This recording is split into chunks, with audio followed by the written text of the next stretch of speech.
Lady Sif is returning to the MCU in the movie Thor Love and Thunder. And you might just be asking yourself, how does she factor into all of the love that's going down in that movie? Is she gonna make Thor Odinson truly thunderstruck this time around? Is she gonna have the hots for Valkyrie instead, since the king of Asgard is looking for her queen?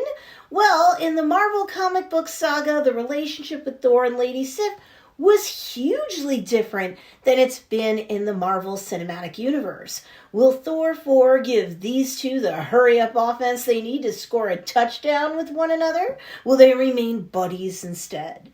Does it matter to the overall character arc that Thor is currently on? We're going there. Welcome back to the Mama Saga, where this Marvel-loving mama is a mother by day, but breaks down comic book sagas, movies, and shows like Thor, Love and Thunder by night. So, when it comes to this potential love story, first we have to consider the comic book saga of Thor and Lady Sif. Now, you see, in the Marvel comics, Thor and Lady Sif were together for like forever and ever ago. They were first enamored of each other when they were adolescents, but jealous brother Loki cut off what were the golden locks from Sif's head, causing the hair that remained to turn dark. I guess Loki thought that would turn Thor off, but instead he liked the look better, so Loki lost out in the end. Later on down the line, though, Thor fell in love with Jane Foster and planet Earth, or Midgard, so much that he seemingly forgot all about Sif, which of course made Odin mad, and he played very dirty to break Jane and Thor up.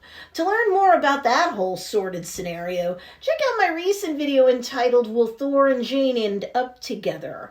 All I'll say right now is shame on you, Odin. Anyway, Thor and Sif reunite, become lovers, go off and have glorious times in battle together, and eventually marry. But of course, like the soap opera Marvel comics are, that didn't last long. Instead, Thor kept going to Earth and hanging out there, but Sif wanted to remain in Asgard. But of course, that put strain on their relationship. So just like many partners, desperate to keep the love alive too, Sif attempted to live on Midgard with Thor, but nope. Not for her. Then later on, when Jane Foster was dying from cancer, tearing Thor up emotionally, Sif bent over backwards even more for Thor by merging her life force with Jane's to help save her.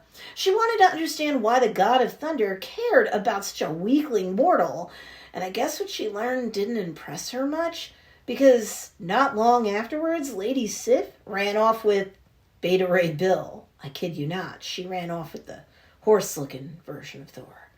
Okay, but of course now we have to acknowledge the MCU saga of Thor and Lady Sif. It doesn't appear that in the Marvel Cinematic Universe anything more than a platonic relationship exists between Thor Odinson and Lady Sif, who normally was out gallivanting with the God of Thunder and the Warriors 3, all buddy-buddy with one another.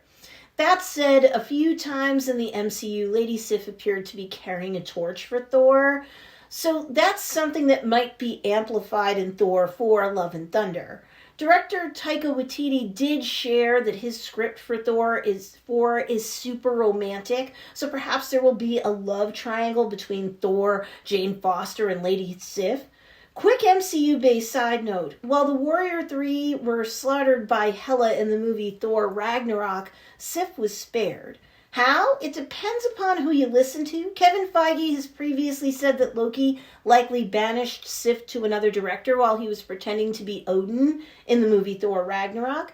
However, it's also been theorized that Sif lost 5 years of her life thanks to the snap, but then of course was restored to the land of the living after the events of the Battle of Earth in Avengers Endgame. But an interesting MCU-based wrinkle exists between Lady Sif, Thor, and Loki, over and above any sort of prank he pulled with her hair, similar to what's been the storyline in ancient folklore, let alone what happened and what went down in the Marvel comic book saga. Loki composer Natalie Holt confirmed that Loki and Sif slept together before he'd cut her hair as a prank, leading to the replayed scene between the two when in episode 4 of the Disney Plus Loki series, he's stuck in the time loop by Mobius and, well, you know, Lady Sif makes him pay for his sins. repeatedly. So that's a whole other kind of triangle going on. I don't know if they're going to bring this up in the Thor Love and Thunder movie, but it seems like that whole Loki-Sif situation is kind of canon. However, Loki's heart is currently spoken for thanks to Sylvie and the Loki on Loki lip lock we got treated to at the end of Loki Season 1. Do I think that Lady Sif will be crushing on Thor even more than ever before? Sure. Do I think that they haven't really been showing Sif and or Sif and Thor in the trailers because that's a plot line that they're saving to reveal to moviegoers instead of spoiling everything by revealing it in like a million different trailers? Yup. Do I think that Thor and Jane will also have feelings for one another, getting in Sif's way like they did in the comic book Saga? Of course I do. Will Valkyrie have feelings for Jane and make things even crazier when it comes to romance? Yup. The Mama Saga post-credit scene. Reminder, my full-blown and in-depth live review and reaction of Ms. Marvel Episode 3 has already dropped by the time you're watching this video.